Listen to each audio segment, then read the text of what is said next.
अस्सलाम वालेकुम नाज़रीन, आप देख रहे हैं आरएमटी टीवी। देखिए बेटा, आपके पास फेडरल बोर्ड का रिजल्ट आने जा रहा है, मैट्रिक का सेकंड एनुअल एग्जाम का। और उसमें बच्चे ना बहुत ज़्यादा बार बार एक चीज़ कर रहे थे कि सब पूछ रहे थे कि सर हमें बताएं काइंडली हमारा रिजल्ट जो है वो कैसा है, उसकी मार्किंग कैसे हुई है। बेटा एक चीज़ मैं क्लियर कर दूं, मार्किंग आपकी बहुत लीनियर हुई है। और मार्किंग के अगर अकॉर्डिंग देखे जाए और आपने अगर पेपर लिखा हुआ तो यकीन मानिएगा आप सारे के सारे स्टूडेंट जो है वो पास हैं, फेल कोई भी नहीं है। और लेकिन फिर भी अगर कुछ बच्चों ने पेपर खाली छोड़ के आया तो फिर तो आप फेल होंगे, फिर उसका कोई पास नहीं करवा सकता। एक मैं चीज क्लियर कर दूं बेटा, आप में से कोई भी स्टूडेंट जो है अगर उसने पेपर पूरा लिखा है, उससे टॉपिक से रिलेटेड लिखा है ना, तो आप पास हैं, साफ सी बात है। उसकी वजह क्या है कि आपकी जो ऑनलाइन मार्किंग होती है उसके अंदर जो रिजल्ट जो क्वेश्चन होता है वो ऐड कर देते हैं, ठीक है। तो उससे रिलेटेड कोई भी लफ्ज मैच करता है वो कंप्यूटर बोल पड़ता है, बता देता है कि भाई ये आपका ठीक है या गलत है, वो सारी चीजें कर रहा होता है। और अल्हम्दुलिल्लाह मैंने बोर्ड के अंदर इतनी ज़्यादा रिक्वेस्ट भेजी कि और इतने ज़्यादा वीडियो बनाई, लोगों को गाइड किया और लोगों ने साथ दिया, और उसका ये नतीजा निकला कि पहले तो होता ये था कि आपकी मार्किंग ऑनलाइन में पता ही नहीं चलता था कौन चेक कर रहा है। वर्कशॉप होती थी, सिर्फ मैं एक वाहिद आदमी था जिसने मैंने बार बार ये क्वेश्चन उठाया कि भाई हैं ये हमारे बच्चे हैं, खुदारा इनके ऊपर रहम करें, इस तरीके से ये काम ना करें। और उसमें बहुत से लोगों ने साथ दिया, एक बंदे ने साथ नहीं दिया, बहुत से लोगों ने साथ दिया। और अल्हम्दुलिल्लाह उसका नतीजा ये निकला कि मार्किंग के अंदर अब उन्होंने टाइम रख दिया है कि भाई शॉर्ट क्वेश्चन जो है उसके मेरा ख्याल है 10 से 12 सेकंड आपने देखना है, और लॉन्ग क्वेश्चन को कम से कम 40 सेकंड देखेंगे तब नेक्स्ट क्वेश्चन के ऊपर जाएंगे, ठीक है। तो एक अच्छा स्टेप है। अब आपके बाद आ जाता है रिजल्ट। रिजल्ट कब आ रहा है बेटा? मैंने चुड़ैल से आज पूछा, मैंने कहा रिजल्ट का बताएं जी। बच्चे बार बार पूछ रहे हैं, और पीछे छुट्टी थी इकबाल डे की तो फिर वो पता नहीं कर सका।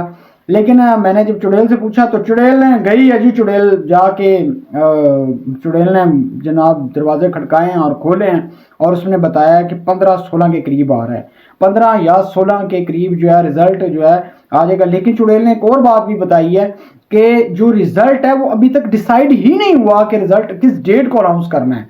लेकिन अभी तक कुछ जो चुड़ैल जो है क्योंकि उसके नज़दीक रहती है चेयरमैन साहब के, तो इसलिए चुड़ैल ने कहा कि 15-16 का डिसाइड हो रहा है। लेकिन उसने चुड़ैल ने फिर साथ मुझे फिर नोटिफिकेशन भी सेंड किया है। उसने कहा लेकिन हमने नोटिफिकेशन का 18 का क्लियर कर रखा है कि 18 तक आएगा, तो इससे पहले भी आ सकता है, 18 तक मतलब आ जाएगा।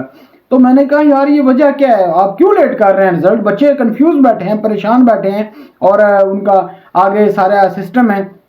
उसने कहा जी ये जो क्रिकेट मैच है उसके अंदर लगे हुए हैं, और भी मामलात होते हैं जिसके अंदर थोड़ा सा बिजी हैं चेयरमैन साहब, इस वजह से थोड़ा सा वो चल रहा है। बाकी जो है आपका रिजल्ट जो है, बाकी मार्किंग शार्किंग जो है ये सारी चीज़ें कंप्लीट हो चुकी हैं। बाकी बस अनाउंस करना रह गया। आज बेटा 10 तारीख है और आप देख सकते, सॉरी 11 तारीख है आज, और फिर उसके अंदाज़ा लगा लें कुछ 4-5 दिन रह गए हैं, मतलब जिसमें रिजल्ट आने के अंदर। तो उम्मीद है आपका रिजल्ट बहुत अच्छा आएगा। और पंजाब बोर्ड की अगर देखा जाए तो पंजाब बोर्ड की मार्किंग जो है वो धड़ाधड़ चल रही है। पंजाब बोर्ड के अंदर भी चुड़ैल को भेजा, वहां पे भी अपने 2-4 चुड़ैलें और भी हैं। उन चुड़ैलों को कहा, मैंने कहा जी बताएं, इधर का भी बता दें जरा, इधर की भी खबर रखा करें।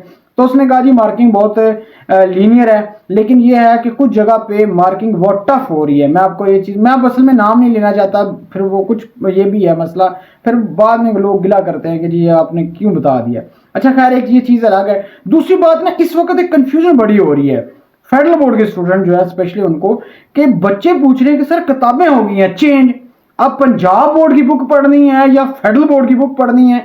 लेकिन फेडरल बोर्ड के चेयरमैन साहब को चाहिए भाई अपनी नेक्स्ट ई कचहरी करें, उसके अंदर बच्चों को बताएं कि भाई आपने ये सवाल, ये जो आपकी बुक्स हैं इनमें से पेपर आएगा। और आज ही नोटिफिकेशन आया है कि आपका सेक्शन बी जो है उसमें आपको नई खबर दे देता हूं। सेक्शन बी में करना क्या है, सेक्शन बी के अंदर ऑप्शन दे दिया गया है। ऑप्शन क्या दे दिया गया, देखिए यार सवाल नहीं आता, ये ट्रैक करने का एक स्टूडेंट को हुआ है। देखें एक बेटा, अगर आप किसी की शादी में जाते हैं ना, तो शादी में जाते हैं और जब अपने क्लोज रिश्तेदार की शादी में जाते हैं और जब खाना खाने लगे तो कोई बंदा आपको कहे कि भाई ये वाली चीज पड़ी है और ये चीज पड़ी है, दोनों में से एक खानी है, एक खानी है, जो मर्जी खाएं। ओके यार मैं तो शादी में आया, मैं जो मर्जी खाऊं। आप कहें नहीं नहीं नहीं नहीं नहीं नहीं, दोनों में से एक खानी है। यही काम इन लोगों ने किया है। पेपर्स के अंदर क्या काम कर दिया है, आपको ऑप्शन दे दिया है। पहले 20 सवाल होते थे, अपनी मर्जी से जो दिल करता था 14 क्वेश्चन कर लेते थे, बच्चे के पास अच्छा ऑप्शन था। लेकिन इन्होंने क्या काम किया, स्टूडेंट का बेड़ा गर्क कर दिया है, ठीक है। और जिस तरीके से, और ऊपर से ऑप्शन रख रहे हैं। अब ये सवाल ये पैदा होता है, यार इनको समझाता कौन है, इनको कौन गाइड कर रहा है। मुझे तो समझ से बाहर है कि यार ये कौन लोग हैं, किससे पूछते हैं आईबीसीसी वाले, कौन इनको पॉलिसी बना के देता है, कौन किससे जाके डिस्कस करते हैं। कोई अदारा बता दें यार कि आपने इनसे डिस्कस किया हो कि भाई हम इनसे डिस्कस करते हैं, ताकि हम लोग भी उसके ऊपर फोकस करें। और पूरी कौम के बच्चे हैं भाई, ये आप लोगों का खाला जी का बाड़ा नहीं है, ठीक है, जिसके अंदर आप जिस देखेंगे 2-4 लोग बैठ के फैसले कर देंगे। इनको ये बात समझ नहीं आती भाई, आप लोगों के वजह से लोगों को कंफ्यूजन है, लोगों के बच्चे जो है वो पढ़ाई में मुश्किल हो रही है। आप लोग तो नौकरियां करके निकल जाएंगे, आप लोगों को तो एक्सटेंशनें मिली हुई हैं। तो लेकिन सवाल ये पैदा होता है कि ये बच्चे किधर जाएंगे। तो इसलिए लिहाजा इनके ऊपर जुल्म ना करें। एसएलओ एग्जाम आपने ऑलरेडी कर दिया है, आपने एसएलओ एग्जाम करने के बाद आप देखें प्रैक्टिकल ही नहीं होंगे भाई। वो खुदारा किस, आप अंदाजा लगाएं, सिर्फ पैसे बचा रहे हैं और कुछ भी नहीं है। मैं ये 100% कहता हूं कि भाई जब एक टीचर जो है वो प्रैक्टिकल ही नहीं करवाएगा तो वो कैसे होगा। ये मुझे तो लग रहा है एक दिन किताब भी खत्म कर देंगे, कहेंगे घर बैठ के ऑनलाइन ही पढ़ लें। ओ भाई ये हमारा बेड़ा गर्क करने के लिए आए हुए हैं। ये मेरी आर्मी चीफ साहब से रिक्वेस्ट है, खुदारा आप हमारे सिपा सलार हैं, इनको समझाएं, क्योंकि सारी चीजें तो आप भी देख रहे होते हैं। इनको समझाएं, हमारे बच्चों का बेड़ा गर्क ना करें। आगे हमारे पास जॉब नहीं है, अगर एक बच्चा जो है वो पढ़ना चाहता है, वो लिखना चाहता है, तो उसके लिए थोड़ी सी आसानियां पैदा कर दें। अगर वो लायक बच्चा होगा, काबिल होगा, आगे चला जाएगा। लेकिन आपने सारी पॉलिसियां इधर लेके आ रहे हैं, जो एक्सपेरिमेंट हो रहे हैं वो यहां पे हो रहे हैं। किस चीज को पूछें भाई, कोई चीज तो करें। कल ये फरदौस आशिकवाना है, मैंने उससे भी ये सवाल किया। पंजाब के अंदर 60% बच्चा फेल हो जाता, फेडरल बोर्ड के अंदर 70% बच्चा फेल हो गया। आप लोगों ने तो फीसें लेके करोड़ों रुपया कमा लिए हैं, लेकिन बच्चे कहां जाए। बच्चे पेरेंट्स जो है वो फीसें देने के लिए रह गया। वो भाई पूछे ओवरसीज पाकिस्तानियों से, आपको कोई पूछने वाला नहीं है। ओवरसीज पाकिस्तानी 7 मुल्कों में फेडरल बोर्ड है, इतने मुल्कों में फेडरल बोर्ड है, भाई जितने मर्जी मुल्कों में फेडरल बोर्ड हो। लेकिन सवाल ये पैदा होता है कि स्टूडेंट्स के लिए क्या आसानी की है, आपने कोई आसानी की है। ओ भाई उसके अंदर चेयरमैन साहब मेरी आपसे रिक्वेस्ट है, आप एक क्लास के अंदर बैठ जाएं, अगर आपने पढ़ाया हुआ, जो टीचर हजरात है उनसे जाके पूछें। एक क्लास है, अगर उसमें 50 बच्चा बैठा है, उसमें से 40 बच्चे तो ऐसे होते हैं जो बेचारे वैसे ही कहते नहीं मामलात की वजह से परेशान हैं, और 10 बच्चे हैं जिनको अंडरस्टैंडिंग है, जो समझ रहे होते हैं, और उनमें से 5 बच्चे होते हैं जिनको सही टॉपिक समझ आ रहा होता है, बाकियों को तो समझ ही नहीं है। तो वो जो 40 बच्चा वो कहां जाएगा। 40 नहीं मैं लगाता हूं, चलो 30 लगा लेता हूं। वो 30 बच्चा कहां जाएगा, वो 30 बच्चा फेल होगा। आप इस कौम को पढ़ाना चाह रहे हैं, ये गाइड करना चाह रहे हैं, क्या लेके जाना चाह रहे हैं। इसका मतलब है कि लोग जो है वो तालीम छोड़ रहे हैं। और मुझे एक पेरेंट्स के मैसेज आए, यकीन मानिएगा मैं तो परेशान हो गया कि देखिए कितने ये मुखलिस है लोग, अपने बच्चों के मतलब सोच रहे हैं। और आज आप लोग बेटा, मैं जितने टीचर हैं, पेरेंट्स हैं, ये अगर आज आप अपने बच्चों के लिए बात नहीं करेंगे, खुदारा मेरा अगर बेटा होता, मैं यकीन मानिएगा, मैं आपको बताऊंगा, मेरा बेटा पढ़ रहा होता तो मैं फेडरल बोर्ड के अंदर से गुजर जाता। और भाई ये होते कौन है कहते नहीं ये करने वाले। लेकिन मैं फिर भी बोल रहा हूं क्योंकि ये मेरे कौम के बच्चे हैं, क्योंकि मैं टीचर हूं, मैं पढ़ाता हूं सुबह शाम, मुझे इस चीज का आइडिया है। लेकिन मैं ये भी तब भी कहता हूं कुछ चीजें आपने आसानियां की हैं, लेकिन बहुत ज्यादा चीजें आपने गलत भी की हैं। गाइड ही नहीं कर रखा यार। एक बच्चा कह रहा है सिर्फ किताब का ही नहीं पता कि हम पंजाब की पढ़ रहे हैं, फेडरल की पढ़ रहे हैं, किस कॉलेज में जाके, किस इंस्टीट्यूट में जाके आपने कह लो कि प्रैक्टिस करवाई है टीचर्स को।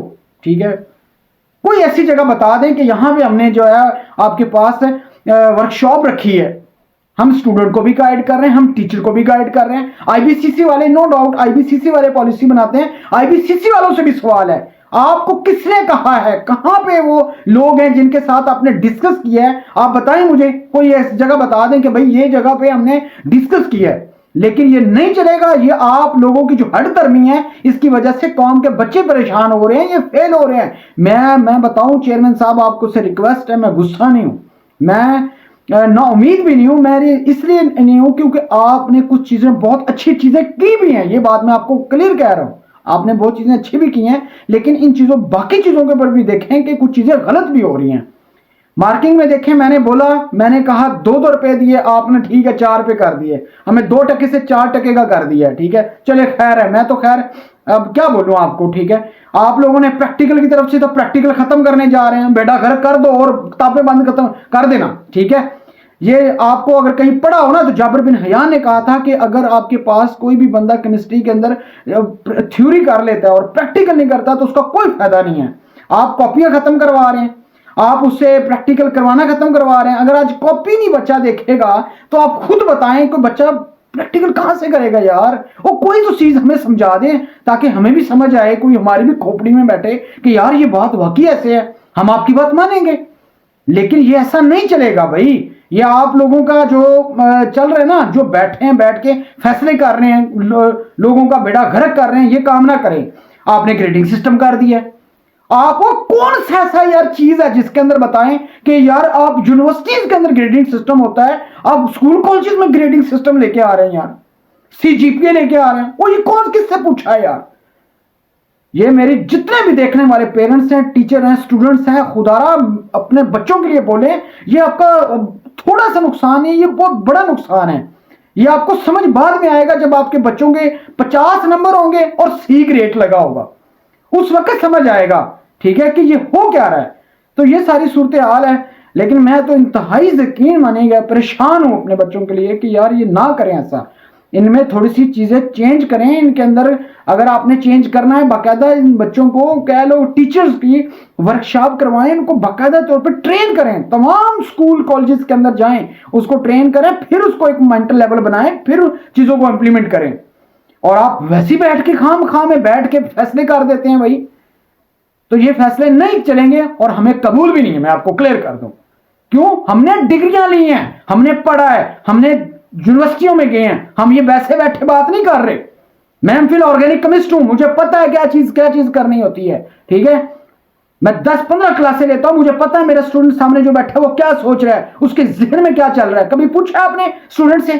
कभी किसी स्टूडेंट से राय ली आपने? कभी स्टूडेंट से राय लीजिएगा, आपको लग पता जाएगा कि भाई स्टूडेंट आपकी जुबान ना बंद करवा दे तो तब कहना। अब तक के लिए इतना ही, अपना ख्याल रखिएगा। और जितने भी अगर कोई बच्चे के जहन में, पेरेंट्स के, टीचर के, अगर आपके जहन में सवाल है तो मुझे बताइएगा, इंशाल्लाह मैं बात करूंगा। जिसने जो कुछ करना वो कर ले। सिर्फ मेन मकसद एक है, इनमें चेंज आए और कोई नहीं। मेरा लड़ाई करने का मकसद नहीं है, मैं आपको क्लियर कर दूं, लड़ना नहीं है। हमने अपने फैसले ठीक करने हैं, हमने अपने बच्चों को गाइड ठीक करना है, वो सारी असल चीज है। हर जगह पे एजुकेशन की बात करते हैं, हर जगह पे तालीम की बात करते हैं, तो तालीम की बात करते हैं तो उसकी डायरेक्शन भी ठीक करें। एक दूसरे के ऊपर देख के, बगैर देखे फैसले जो है इंप्लीमेंट ना करें। Thank you very much.